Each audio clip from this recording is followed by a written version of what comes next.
오늘 함께 나눌 말씀은 구약 성경 여호수아 2장 9절부터 11절까지 말씀입니다. 여호수아 2장 9절부터 11절까지 말씀입니다.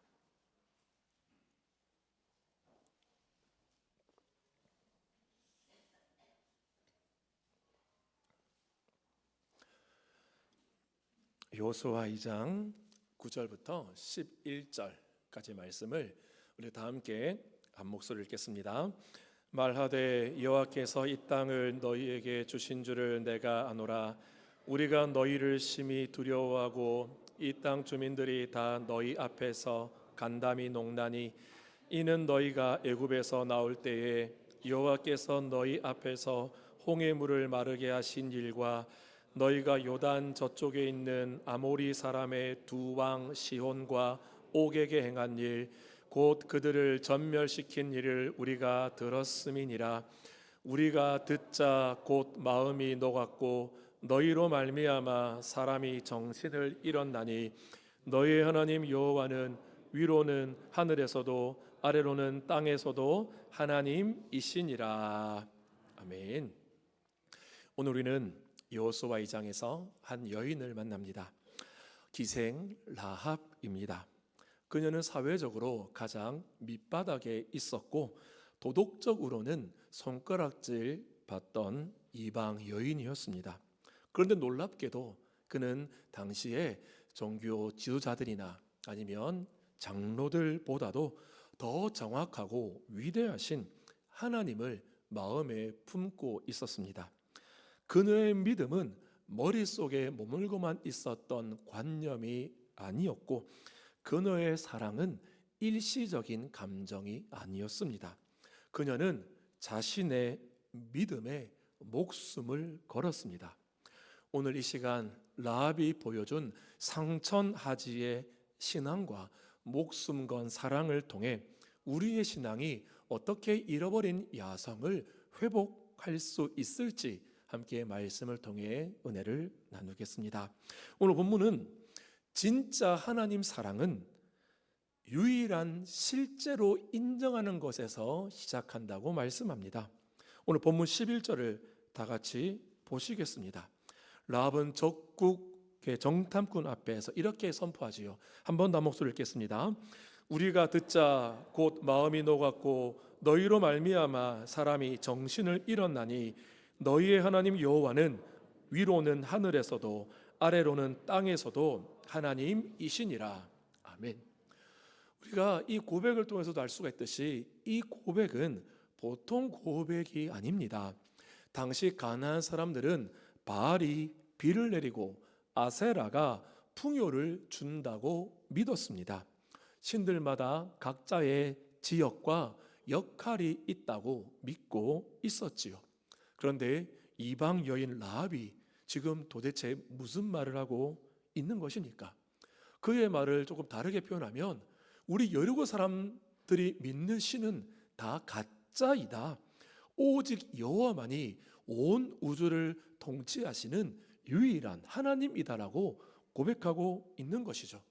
이것은 단순히 정탐꾼에게 잘 보이기 위한 처세술에서 나온 말이 아니었습니다. 이것은 여리고를 향한 반역입니다. 여리고 왕이 살아있고 자신을 먹여 살리고 있던 여리고의 경제 시스템이 있는데 그 모든 것을 부정하는 목숨을 건 신앙 고백이었던 것이죠. 성경은 11절 앞부분에서 아주 대표적인 장면을 보여줍니다. 여리고의 군인들과 왕도 하나님의 소문을 듣고 마음이 녹았고 정신을 잃었다라고 합니다. 그들은 그 사실을 팩트로 알았던 것입니다. 하나님께서 홍해를 가르시고 아모리 왕들을 멸하셨다는 놀라운 정보를 똑같이 들었습니다. 하지만 그들은 두려움에 갇혀 성문을 굳게 걸어 잠그었습니다. 기생 라합 외에는 아무도 하나님께 돌아오지 않았고 오히려 마음이 더 강팍해져서 하나님을 대적했습니다. 반면 라합은 똑같은 소문을 듣고 마음의 문을 여는 결단을 합니다. 이 정도의 신이라면 내 목숨을 걸어볼 만하다. 망해가는 여리고의 왕보다는 상처나지의 하나님께 내 운명을 맡기는 것이 낫다라는 고백한 것이죠. 참으로 위대한 결단입니다. 그렇다면 이 라합의 이 놀라운 믿음은 도대체 어디에서 생겨난 것일까요? 그녀의 지혜로운 판단과 선택 덕분입니까? 아닙니다. 에베소서 2장 8절과 9절 말씀을 우리 화면을 보며 다 함께 한 목소리를 읽겠습니다. 너희는 그 은혜에 의하여 믿음으로 말미암아 구원을 받았으니 이것은 너희에게서 난 것이 아니요 하나님의 선물이라. 행위에서 난 것이 아니니 이는 누구든지 자랑하지 못하게 함이라. 아멘. 그렇습니다. 라합의 믿음은 그녀의 결단 이전에 전적인 하나님의 은혜요 선물이었습니다. 하나님께서 은혜를 주셔서 똑같은 소문을 들었음에도 불구하고 믿을 수 있게 하신 것이죠. 그 은혜의 통로가 무엇입니까? 바로 하나님의 말씀입니다. 로마서 10장 17절 말씀도 우리 함께 한 목소리 읽겠습니다. 그러므로 믿음은 들음에서 나며 들음은 그리스도의 말씀으로 말미암았느니라. 아멘. 여리고성의 모든 사람이 하나님의 소문을 들었지만 오직 라합만이 구원의 믿음을 가졌습니다. 이것은 하나님께서 모든 사람들에게 말씀을 들을 기회, 즉 외적 부르심을 주시지만 택하신 자의 마음에 특별히 역사하셔서 믿음을 주신다는 것을 증거하는 것이죠. 구원의 역사는 철저하게 하나님의 주권에 달려 있습니다. 사랑하는 성도 여러분, 오늘날 우리에게 있는 문제는 무엇입니까? 정보가 부족해서 믿음이 없습니까? 아닙니다. 이전 세대 시대에 비해 우리 시대는 정말로 많은 정보를 가지고 있습니다. 하나님께서 살아계시다는 것을 알면서도 여전히 땅의 현실을 더 두려워하기 때문에 우리 삶에 여러 가지 문제들이 나타나고 나의 믿음이 연약해져 있다라는 것을 느끼는 경우가 많습니다. 직장에서 상사의 말이 하나님의 말씀보다 더 크게 들리고 나의 통장의 잔고가 하나님의 약속보다 더 확실해 보이기 때문입니다.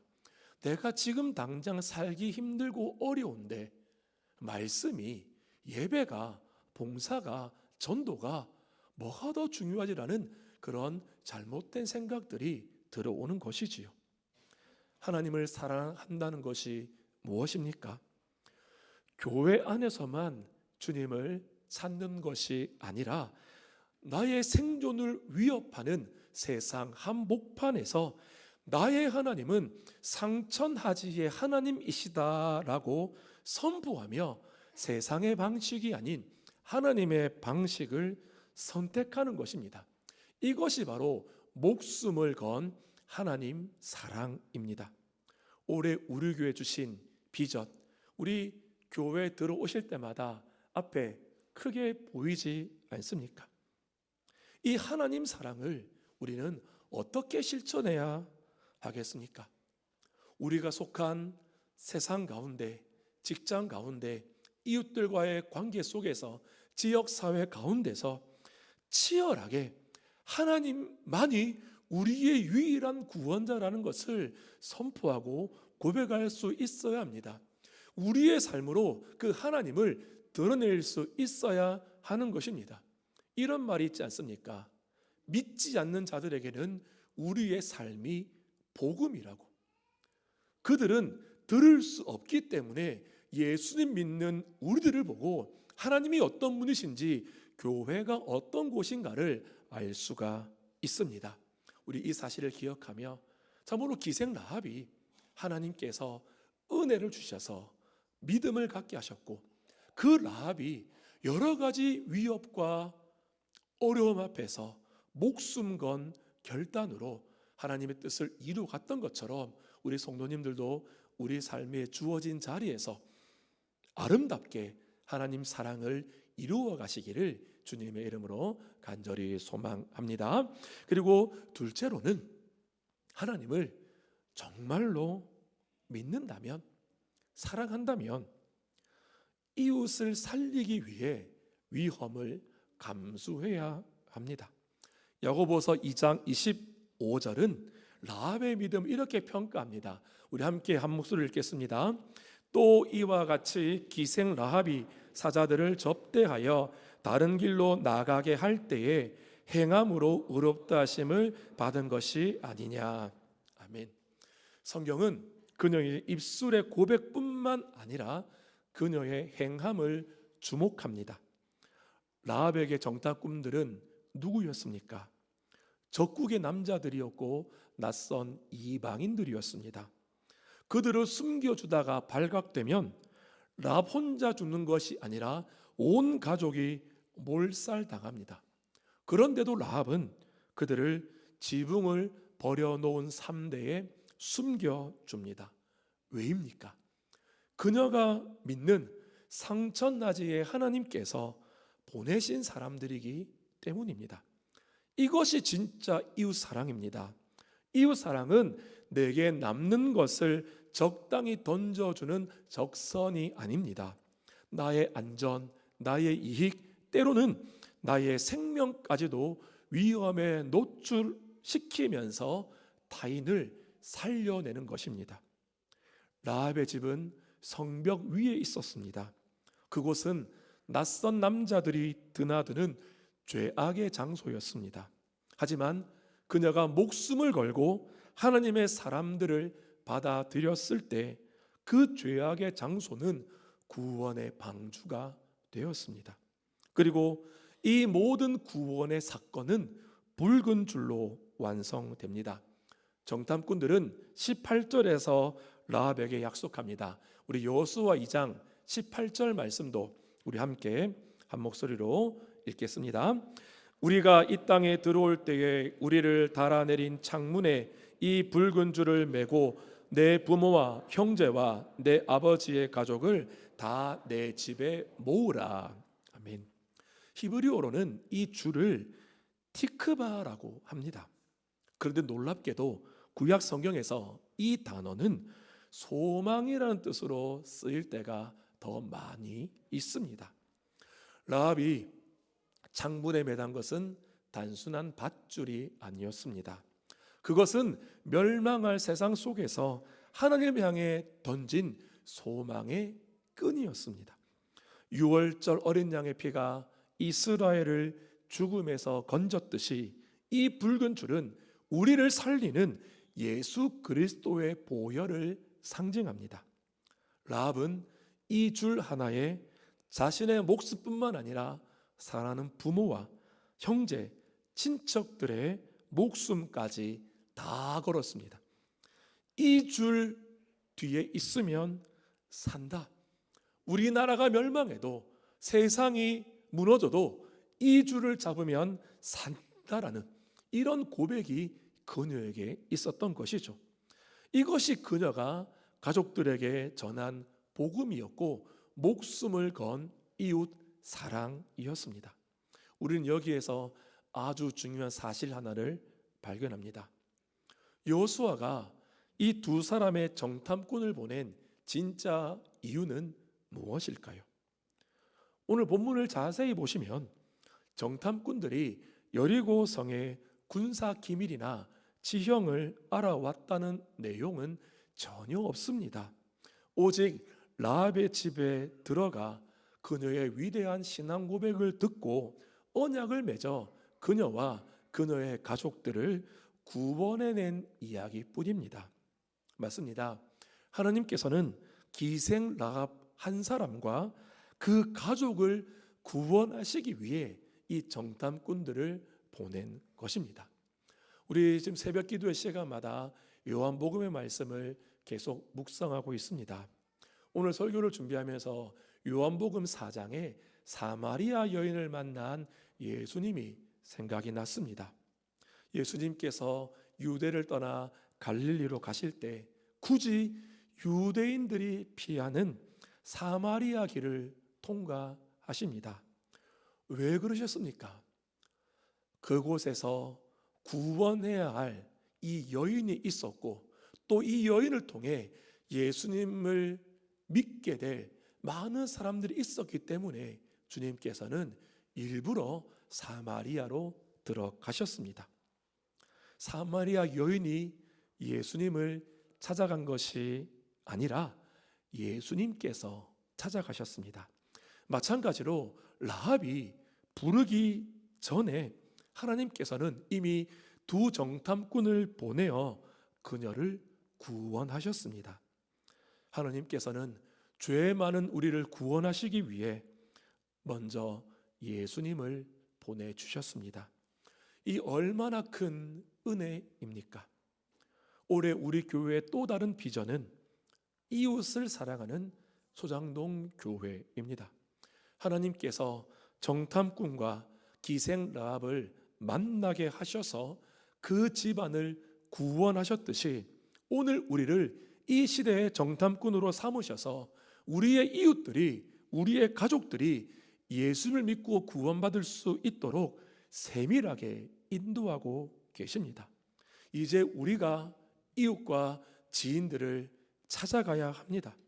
그런데 우리는 왜 영혼을 사랑하는 일에 이처럼 인색할까요?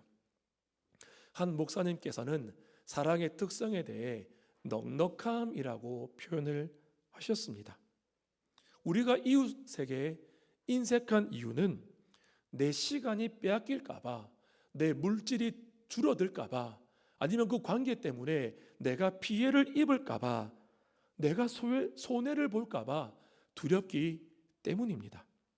하지만 상천하지의 하나님을 아버지로 둔 성도는 달라야 합니다. 내 지갑이 조금 얇아져도 상천하지 하나님께서 넉넉히 채우실 것을 믿고 나아가야 합니다. 그렇다면 영혼을 구원하는 일에 아낌없이 투자해야 합니다. 나의 투자로, 나의 섬김으로 한 영혼이 예수님 믿고 구원받아 또 나아가 그 가정이 예수님 믿게 되고 또 다른 사람이 열매를 맺게 된다면 하나님 아버지께서 얼마나 기뻐하실까요? 라합이 죽음을 각오하고 방문을 열어 낯선 이를 영접했을 때 진짜 기적이 일어났던 것처럼 우리도 내 마음의 문을 열고 영혼을 구원하는 일에 힘써 달려가야겠습니다. 시대가 점점 악해져 가고 사람들의 마음은 더 굳게 닫혀 있다고, 사람들이 분주하다는 그런 이유와 핑계로 우리가 영혼을 구원하는 일을 소홀히 해서는 안 되겠습니다. 목사님께서 연초에 권면해 주셨던 것처럼 식사를 대접하고 사랑으로 섬기고 작은 선물을 나눠주면서 그들을 주님의 품으로 우리 교회로 인도하는 우리 성도님 되시기를 주님의 이름으로 간절히 소망합니다. 말씀을 맺겠습니다. 이 라합의 이야기는 위대한 해피엔딩으로 끝납니다. 여리고성이 완전히 무너져 내릴 때 붉은 줄이 매달려 있던 라합의 집만은 안전했습니다. 그뿐만이 아닙니다. 천한 기생이었던 라합은 훗날 유다의 명문가 살몬과 결혼하여 보아스를 낳았고 다윗 왕의 고조 할머니가 되었으며 마침내 마태복음 1장 예수 그리스도의 족보에 당당히 그 이름이 올라가는 영광을 얻게 되었습니다. 과거의 기생이라는 꼬리표는 영원히 지워지고 믿음의 조상이라는 영광스러운 신분증을 얻게 된 것입니다. 어떻게 이런 기적이 가능했습니까? 전적인 하나님의 은혜였지만 그 상황 속에서 목숨을 건 결단이 있었기 때문입니다. 상천하지의 하나님을 믿는 일에 목숨을 걸었고 하나님의 사람들을 살리는 일에 목숨을 걸었기 때문입니다. 사랑하는 성도 여러분, 이제 우리 차례입니다. 하나님께서 오늘 우리에게 물으십니다. 너는 나를 위해, 그리고 내가 살아가는 이웃들을 위해, 예수님 믿지 않는 영혼들을 위해 무엇을 걸 수 있느냐라고 물으십니다. 적당히 타협하는 신앙, 모양만 있는 신앙이 있다면 그것을 벗어버리십시오. 그날이 도적같이 올 것입니다. 썩어져가는 여리고와 같은 세상에 모든 것을 걸지 마십시오. 상처나지의 하나님을 사랑하는 일에, 그리고 죽어가는 이웃을 살리는 일에 여러분의 인생을, 목숨을 던지시기를 소망합니다. 그때 라합의 창문에 매달렸던 그 붉은 줄의 구원과 축복이 오늘 목숨을 걸고 믿음의 길을 걷는 우리 성도님들의 삶과 가정 위에도 동일하게 임할 줄 믿습니다.